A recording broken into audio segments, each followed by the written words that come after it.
नमस्ते दोस्तों। दुनिया की दो सबसे बड़े देश और दो अलग तरीके की कहानियां। दोनों के पास तो दुनिया की सबसे बड़ी पॉपुलेशन थी, लेकिन एक दुनिया की मैन्युफैक्चरिंग हब बन गया और दूसरा अभी भी स्ट्रगल कर रहा है। क्यों? क्या ये लीडरशिप का फर्क था? क्या ये गवर्नेंस या विजन का सवाल था, या कुछ और?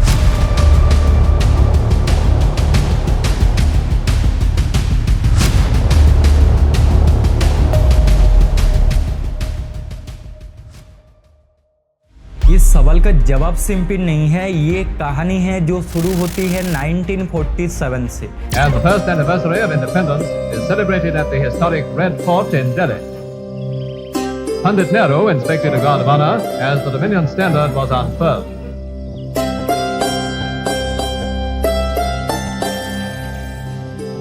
Large crowds braved heavy rains to watch the parade which followed as India enters upon her second year of self-government.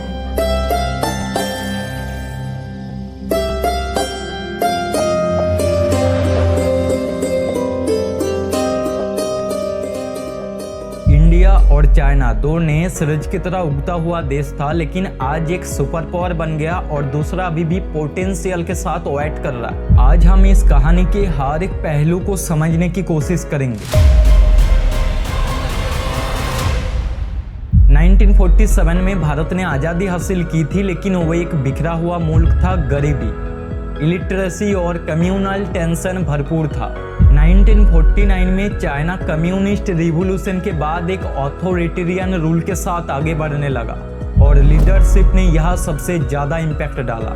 India ने डेमोक्रेसी को अपनाया, एक ऐसी डेमोक्रेसी जो लोगों की आवाज़ को सुनता था, लेकिन कई बार ये फैसले लेने में स्लो हो जाता था। और दूसरी तरफ यहाँ पर चाइना ने एक ऐसी ऑथोरिटेरियन सिस्टम को अपनाया जहाँ डिसीजन जल्दी और एक पॉइंटेड विजन के साथ लिया गया।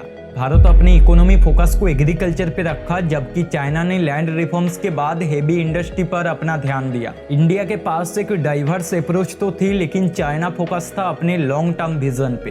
पर ये कहानी यहाँ खत्म नहीं होती। 1970s और 80s में दोनों देश फिर से एक टर्निंग पॉइंट पर आया।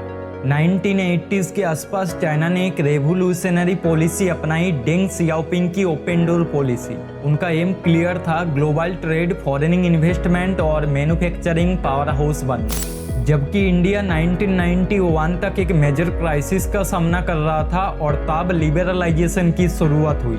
डेंग सियाओपिंग की ये बात याद रखने लायक है, it doesn't matter if a cat is black और white as long as it catches mice. China pragmatism पे फोकस कर रहा था और इंडिया रिफॉर्म्स को एक मजबूरी के तौर पे देख रहा था, और ये अप्रोच का मेजर डिफरेंस था। चाइना ने मास मैन्युफैक्चरिंग और एक्सपोर्ट ड्रिवन ग्रोथ पर फोकस किया, जबकि भारत ने आईटी और सर्विसेज जैसे सेक्टर में अपना नाम बनाया।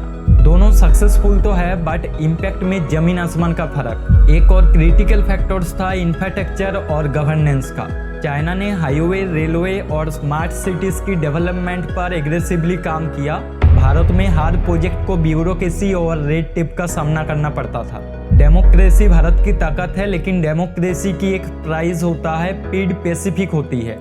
चाइना की ऑथोरिटेरियन मॉडल ने हार्ड डिसीजन को जल्दी एग्जीक्यूट किया, चाहे उसका कॉस्ट ह्यूमन राइट ही क्यों ना हो। अब सवाल उठता है, क्या भारत अपने मॉडल के साथ इस स्पीड को मैच कर सकता है? आज भारत और चाइना के बीच का गैप तो बड़ा है, बट कहानी अभी खत्म नहीं हुई। भारत के पास एक स्ट्रॉन्ग यूथ पॉपुलेशन है, हमारी डेमोक्रेसी इंक्लूसिव है, लेकिन अगर हमें चाइना को पिछड़ना है तो एडुकेशन, स्किलिंग और इंफ्रास्ट्रक्चर पे डबल डाउन करना पड़ेगा। इंडिया के पास पोटेंशियल है, पर क्या हम उस पोटेंशियल को हार्नेस कर सकेंगे? आंसर आपके और मेरे हाथों में ही है। तो ये थी एक कहानी दो देशों की, उनकी अलग सोच और अलग चैलेंज की। क्या भारत अपने डेमोक्रेसी और डाइवर्सिटी के साथ एक सुपर पावर बन सकता है? अपना थॉट हमें कमेंट में जरूर बताएं, और ये वीडियो अगर इन्फॉर्मेटिव लगा है तो वीडियो को लाइक करके चैनल को सब्सक्राइब करना मत भूलिएगा। जय हिंद।